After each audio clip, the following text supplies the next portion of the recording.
Indian politics is typically dominated by high-stakes rhetoric and decades of institutional tradition.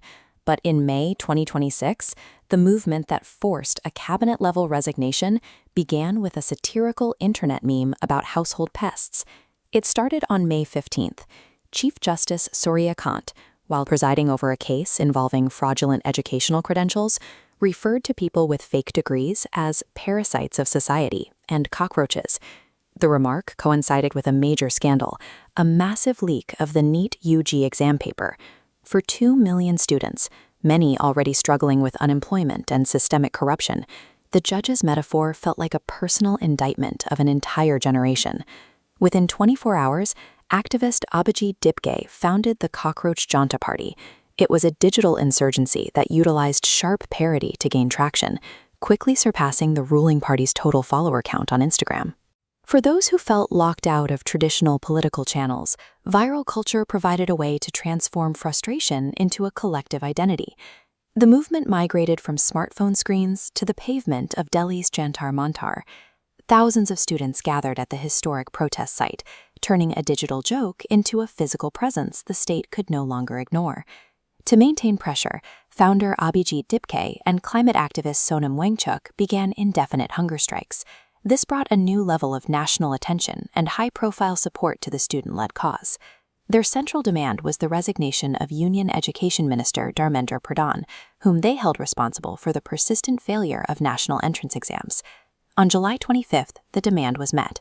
Pradhan stepped down from his role, stating he was resigning to ensure anti-national elements could not further manipulate the civil unrest. While the resignation marked a significant concession to the youth movement, the atmosphere at the protest barricades was shifting from civic engagement to a security confrontation.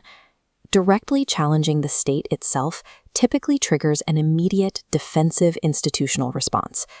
The digital crackdown arrived first. Under Section 69A of the IT Act, the government ordered the blocking of the CJP's X account, citing unspecified threats to national security. On the ground, the earlier promises of amnesty vanished. Police units began filing FIRs and conducting mass arrests of student participants across Delhi, Assam, West Bengal, and Bihar. Traditional political leaders began a campaign to discredit the movement, frequently accusing the CJP of being a foreign-funded operation managed by Pakistani intelligence. This is a familiar strategy, framing local, organic dissent as an external security threat to justify the use of force. However, investigators would soon discover that the warnings about foreign interference weren't entirely baseless. The West Bengal Special Task Force arrested 2 individuals, Hamim Mondal and Arpita Sarkar, uncovering a deeper network operating behind the scenes. Both were found to be in contact with the Shahzad Bhatti gang, a Pakistani group with alleged ties to the ISI, receiving specific instructions through encrypted social media handles.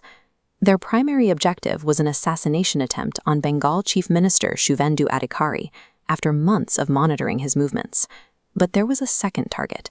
Operatives were told to acquire police uniforms and infiltrate the CJP protests at Jantar Mantar to incite a violent escalation from within the crowd.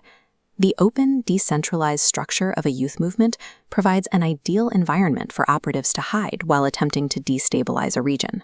Digital movements are accessible, mobilizing thousands in hours without a central vetting process or rigid hierarchy. But this openness is their primary weakness. It allows external actors, from intelligence agencies to criminal cells, to latch onto a genuine cause, using the crowd as a shield. The Cockroach Janta party achieved a level of direct accountability that is rare in modern politics. But that result was shadowed by hundreds of arrests and the exposure of a credible national security threat. When a digital protest suddenly moves into the physical world, it ceases to be just an online debate. It becomes an active environment where student activists and foreign intelligence assets occupy the same space. The resignation of a minister proves that Gen Z has mastered the mechanics of mobilization. The subsequent police files and foiled plots prove they are now dealing with the full consequences of occupying that space.